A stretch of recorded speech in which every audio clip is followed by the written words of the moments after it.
ni kita masuk kepada seterusnya. Kita baru nak faham CBR. Yang tadi entry level 1 tu kita just marking saja. Kita tak perlu faham candlestick pun. Ya. Bila nak masuk entry level 2 then kita nak kena faham. Okey. So untuk faham CBR ni maksud dia candlestick, candle break and retest. Ya, kita ada 4 step utama. Kalau kita tengok yang warna hijau, ya, ini adalah perjalanan. Sebelum kita buat sesuatu entry, kita nak kena faham yang step hijau ni dulu. Ya. Untuk step yang pertama, candlestick pattern. Dalam CBR, dia cuma ada 3 saja candlestick pattern. Ya. Dia tak ada doji, dia tak ada shooting star, dia tak ada hanging man. Ya. Kita cuma faham dia sama ada engulfing atau hidden engulfing. Ya. Lepas tu kita ada satu dominant. Ya. Dominant ni dia pengantara. Kalau kita tengok berlaku dominant, dominant ni maksud dia, saya definisikan sini dominant ya. Bila ada sesuatu candle selepas dia tu tak mampu keluar daripada badan dia. Tak kira lah besar mana dominan ni. Janji selepas pada body dia ni tak ada body lain yang keluar. 3 ke 4 body. So jadi dia ni adalah pengantara. Sama ada trend nak meneruskan perjalanan ataupun nak patah balik. Ya? Biasanya dominan bentuk macam itu. Kita nak kenal. Nanti kan saya detailkan apa benda dominan. Ya? Yang kedua, kita belajar buat marking zone. Ya? Marking zone kita di time frame daily zone. Tadi yang kita ajar di entry level 1 tadi. Ya? Macam mana kita nak marking zone di D1. Okay? Lepas tu di time frame H4 dan H1. Ya? Di time frame rendah ni untuk intraday lah. Ya? Time frame daily, time frame H4 tu untuk sweep. Okay? Dan seterusnya kita nak kenal pasti pattern. Dalam CBR dia ada pattern je juga. Di H1 berlaku pattern, di H4 berlaku pattern. Ini untuk entry level 2 dan ke atas lah. Ya? Entry level 1 dia tak ada pattern. Ya? Cuma kita tunggu di zoom saja. Okey. Bila dah berlaku pattern, baru kita cari kat mana nak buat optimum entry. Special sikit Musan ni, dia berlaku pattern. Kita dah tahu TP kat mana, tapi entry kita belum masuk lagi. Ya, tu special dia. Ya. Kita dah berlaku pattern ni, kita dah boleh tarik fiber dah, TP kita kat mana, tapi position kita tak ada lagi. Ya, nanti saya tunjuk macam mana benda tu. Okey, kita masuk kepada candlestick pattern. Candlestick pattern ni kepada orang yang asas ya, orang yang baru kenal forex,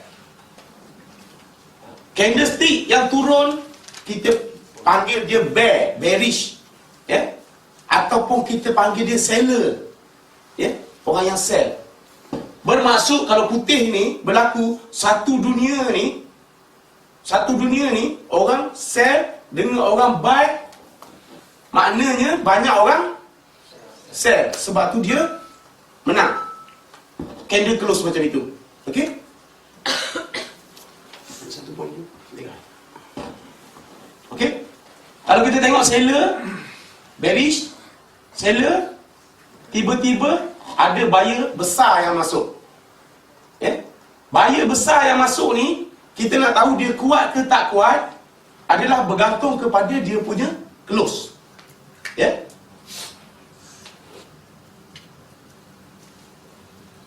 Warna merah seller. Ya? Tiba-tiba datang buyer start kat sini.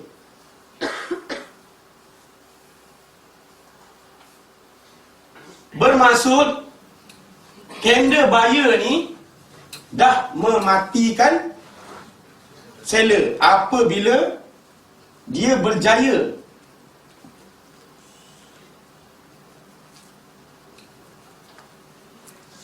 close di atas open. Faham tak? So, dalam CBR, zone ini Zone yang ini dipanggil zone initial break. Kalau dalam grup nanti disebut IB initial break. Ini adalah petanda awal market nak berubah arah, ataupun petanda awal market nak retrace. Bukan saya kata bila berlaku macam ni, okey, ready untuk buy. Tak. Cuma petanda. Confirmation tak ada lagi. Okey.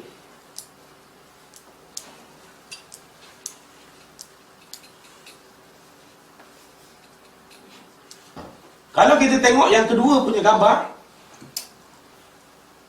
buyer tengah kuat, candlestick menghala ke atas sebelum kan, tiba-tiba datang seller. Seller ni bukan trader macam kita. Seller yang boleh mempengaruhi market ni seller besar, bank. Bank-bank dunia yang besar tu, dia yang masuk market, dia akan mempengaruhi. Macam kita ni trade 10% dia tak effect pada market ni. Yang besar-besar tu yang akan efekkan market. So kita tengok dekat sini, zone initial break kat mana sebenarnya? Zone initial break adalah body yang dimatikan. Kalau yang ini turun, naik, body yang dimatikan adalah body terakhir bear. Okey? Ini adalah dipanggil zone initial break. Kotak ni akan datang ni adalah jadi entry point untuk kita. Jadi entry point untuk kita, entry level 2. Okey, entry zone. Okey. Kalau kita tengok kat gambar yang ketiga, dalam market pada hari ni, keadaan sekarang ni 2012, 2013, 2014, terlalu banyak trade candle. Trade candle ni maksud dia buat macam ni, next candle dia turun pecah bawah. Orang yang bergantung kepada benda ni akan koyak. Dia panggil bullish tree, bearish tree. Nampak? Macam nak turun sangat lah ni. Kita pun start layer sell. Lepas tu habis marketnya terbang ke atas. So jadi ini cuma petanda, bukan confirmation. Petanda awal. Bila dah berlaku macam ni, kita boleh dia tunggu pattern selepas tu. Pattern apa? Dalam sebiar dia ada pattern dia. Tapi orang dah sebut, oh tunggu pattern. Adakah engulfing ni pattern? Bila berlaku macam ni, adalah kita boleh terus entry set? Tak. Sebab apa? Biasanya kalau market tengah trending ke atas, time frame besar tengah trending ke atas, pengantara dia di H1 dia akan bentuk macam ini, berhati-hati. Trick.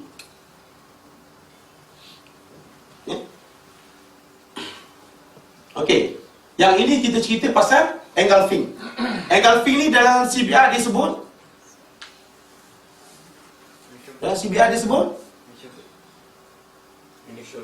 initial break. Okey, IB, initial break. Okey. Faham konsep candle dimatikan? Ini cuma petanda awal, bukan confirmation Okey. Yang kedua, kita pergi kepada hidden engulfing. Hidden engulfing ni konsep dia sama. Cuma dia perlukan melebihi 2 candle untuk matikan candle ni. Candle bear ni dimatikan, tapi bukan sekali harum. Dia perlukan beberapa candle untuk matikan dia. Yang ini pun di dalam CBR dia sebut initial break. Di dalam CBR dia sebut initial break.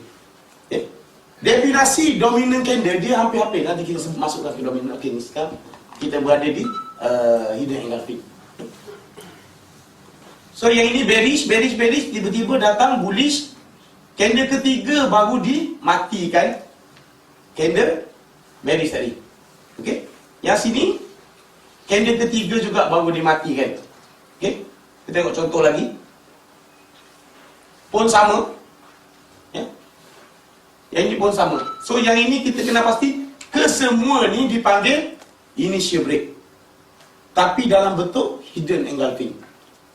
Ini saya tekankan di sini sebab apa? Dia tak ada beza di dalam CBR, tapi dia ada beza pada masa kita nak tarik fibur nanti. Kita nak tengok dia extend ke mana, itu akan ada beza. Sama ada yang berlaku macam ini ataupun yang berlaku direct engulfing tadi. Okey. Ini kita masuk bab dominan. Dominan ni saya kata pengantara. Bila berlaku sesuatu dominan candle, kita kena sabar. Tengok. Dominan CS, bila ada kenaikan satu candle ni, candle yang selepas dia bermain di dalam badan dia. Di bawah ni adalah satu support. Katakanlah candle bear ni close di bawah ni, apa yang berlaku? Candle bear close di bawah tu, apa yang berlaku? Initial break berlaku di dalam CBR. Bila candle bear ni panjang lagi close bawah ni, berlakulah initial break di dalam CBR. Maknanya market dah tak larat nak naik. Tapi kalau tak berjaya, tengok apa yang berlaku. Dia buat sideways lagi, buat di dalam badan dia kan. Jadi satu support lagi kat bawah ni, naik lagi ke atas. So maknanya bila berlaku macam ini, dominant CS tu dia akan jadi pengantara. Sama ada dia nak meneruskan perjalanan ataupun nak patah balik. Kita kenal pasti dia dengan bila masa candle dominant ni dapat dimatikan, barulah kita ada hints untuk perubahan trend. Faham tak?